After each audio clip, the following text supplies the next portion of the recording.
বাংলা সাহিত্যের কিছু গল্প নিয়ে আমার এক বিশেষ নিবেদন স্তুতি। আপনারা শুনছেন স্তুতি, আমি সৌরভ বেজ আজ নিয়ে এসেছি আপনাদের জন্য একটি নতুন গল্প রবীন্দ্রনাথ ঠাকুরের লেখা সুয়োরানীর স্বাদ। লেখক ও বিষয় পরিচিতি। বিশ্বকবি রবীন্দ্রনাথ ঠাকুরের জন্ম 1861 খ্রিস্টাব্দে কলকাতার জোড়াসাঁকোয়। রবীন্দ্রনাথ ঠাকুর তার উপন্যাস, ছোটগল্প, কবিতা, প্রবন্ধ ইত্যাদি বহু বিচিত্র সাহিত্য সৃষ্টির মধ্য দিয়ে বাংলা সাহিত্যকে সমগ্র বিশ্বে গৌরবময় স্থানে প্রতিষ্ঠিত করেন। 1913 খ্রিস্টাব্দে তিনি গীতাঞ্জলি কাব্য রচনার জন্য নোবেল পুরস্কার পান।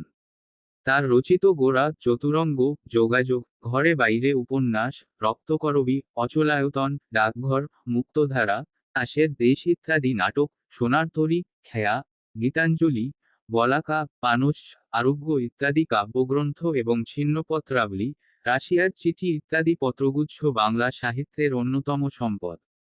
সাহিত্য ছাড়াও সঙ্গীত ও চিত্রশিল্পেও ছিল তার অসামান্য দক্ষতা। 1941 সালে তিনি পরলোক গমন করেন। সুয়োরানীর স্বাদ গল্পটি তার লিপিকা নামক গ্রন্থ থেকে সংকলিত। গল্পটিতে রবীন্দ্রনাথ ঠাকুর দেখিয়েছেন যে মানুষের যথার্থ সুখ কখনোই বাইরের বস্তু বা ঘটনার ওপর নির্ভর করে না, তা সৃষ্টি হয় মানুষের মনেরই গভীরে। মনের গভীরে এই সুখ ছিল না বলেই সুয়োরানী সব সম্পদ পেলেও সুখকে লাভ করতে পারেনি। শুরু হচ্ছে আজকের গল্প সুয়োরানীর স্বাদ। সুয়োরানীর বুঝি মরণকাল এল। তার প্রাণ হাঁপিয়ে উঠছে, তার কিছুই ভালো লাগছে না। বদ্যি বড়ি নিয়ে এল, মধু দিয়ে মেরে বললে, খাও। সে ঠেলে ফেলে দিলে। রাজার কানে খবর গেল। রাজা তাড়াতাড়ি সভা ছেড়ে এল। পাশে বসে জিজ্ঞাসা করলে, তোমার কি হয়েছে? কি চাই? সেই গুমরে উঠে বললে, তোমরা সবাই যাও, একবার আমার স্যানাতনিকে ডেকে দাও। স্যানাতনি এলে। রানী তার হাত ধরে বললে, সই, বসো। কথা আছে। স্যানাতনি বললে, প্রকাশ করে বলো। সুয়োরানী বললে, আমার 7 মহলা বাড়ির এক ধারে 3টে মহল ছিল দুয়োরানীর। তারপরে হলো 2টো, তারপরে হলো একটা। তারপরে রাজবাড়ি থেকে সে বের হয়ে গেল। তারপরে দুয়োরানীর কথা আমার মনেই রইল না। তারপরে একদিন দলযাত্রা। নাটমন্দিরে যাচ্ছি ময়ূরপঙ্খী চৌড়ে। আগে লোক পিছে লস্কর। ডাইনে বাজে বাঁশি, বাঁয়ে বাজে মৃদঙ্গ। এমন সময়ে পথের পাশে, নদীর ধারে, ঘাটের উপরটিতে দেখি একখানি কুঁড়ে ঘর, চাপা গাছের ছায়ায়। বেরাবই অপরাজিতার ফুল ফুটেছে, দুয়ারের সামনে চালের গুঁড়ো দিয়ে শঙ্খ চক্রের আলপনা। আমার ছত্রধারিণীকে শুধলেম, আহা, ঘরখানি কার? সে বললে, দুয়োরানীর। তারপর ঘরে ফিরে এসে সন্ধ্যার সময় বসে আছি, ঘরে প্রদীপ জ্বালিনি, মুখে কথা নেই। রাজা এসে বললে, তোমার কি হয়েছে, কি চাই? আমি বললেম, ঘরে আমি থাকব না।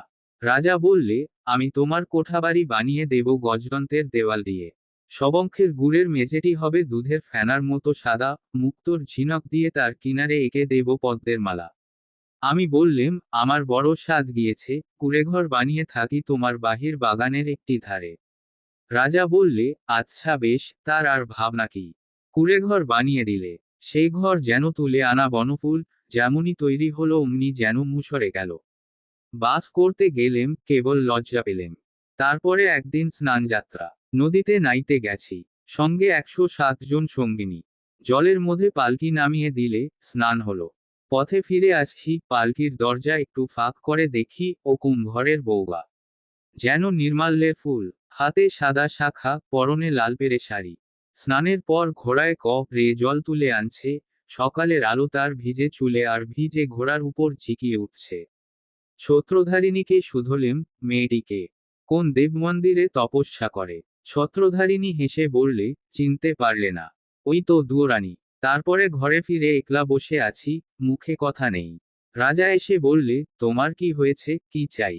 আমি বললেম, আমার বড় সাধ, রোজ সকালে নদীতে নেমে মাটির ঘোড়ায় জল তুলে আনব বকুলতলার রাস্তা দিয়ে। রাজা বললে, আচ্ছা বেশ, তার আর ভাবনা কি? রাস্তায় রাস্তায় পাহারা বসলো, লোকজন গেল সরে। সাদা শাখা পরলেম আর লালপেড়ে শাড়ি। নদীতে স্নান সেরে ঘোড়ায় করে জল তুলে আনলেম, দুয়ারের কাছে এসে মনের দুঃখে ঘোড়া আছড়ে ভাঙলেম। যা ভেবেছিলেম তা হলো না, শুধু লজ্জা পেলেম। তারপরে সেদিন রাসযাত্রা। মধুবনে জ্যোৎস্নারাতে তাঁবু পড়ল। সমস্ত রাত নাচ হলো, গান হলো। পরদিন সকালে হাতির উপর হাউদা চড়ল। পর্দার আড়ালে বসে ঘরে ফিরছি, এমন সময় দেখি, বনের পথ। দিয়ে কে চলেছে তার নবীন বয়স, চূড়ায় তার বনফুলের মালা, হাতে তার ডালি, তাতে শালুক ফুল, তাতে বনের ফল, তাতে ক্ষেতের শাক। ছত্রধারিণীকে শুধলেম, কোন ভাগ্যবতীর ছেলে পথ আলো করেছে। ছত্রধারিণী বললে, যার না, ওই তো দুয়োরানির ছেলে, ওর মার জন্যে নিয়ে চলেছে শালুক ফুল, বনের ফল, ক্ষেতের শাক। তারপরে ঘরে ফিরে একলা বসে আছি, মুখে কথা নেই। রাজা এসে বললে, তোমার কি হয়েছে, কি চাই?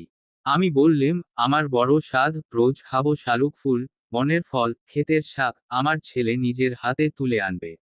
রাজা বললে, আচ্ছা বেশ, তার আর ভাবনা কি। সোনার পালঙ্কে বসে আছি, ছেলে ডালি নিয়ে এল, তার সর্বাঙ্গে ঘাম, তার মুখে রাগ। ডালি পড়ে রইল, লজ্জা পেলেম।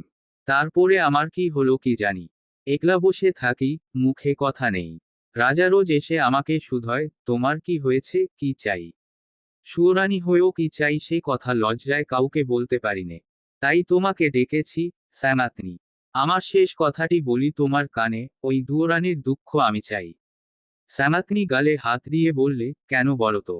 সুয়োরানী বললে, ওই বাঁশের বাঁশিতে সুর বাজলো, কিন্তু আমার সোনার বাঁশি কেবল বয়েই বেড়ালেম, আগলে বেড়ালেম, বাজাতে পারলেম না। আপনারা শুনছিলেন সুয়োরানীর স্বাদ। রচনা রবীন্দ্রনাথ ঠাকুর। গল্প পাঠে সৌরভ বেজ।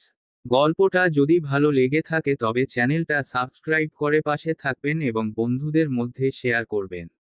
আবার একটা নতুন গল্প নিয়ে হাজির হবে স্তুতি।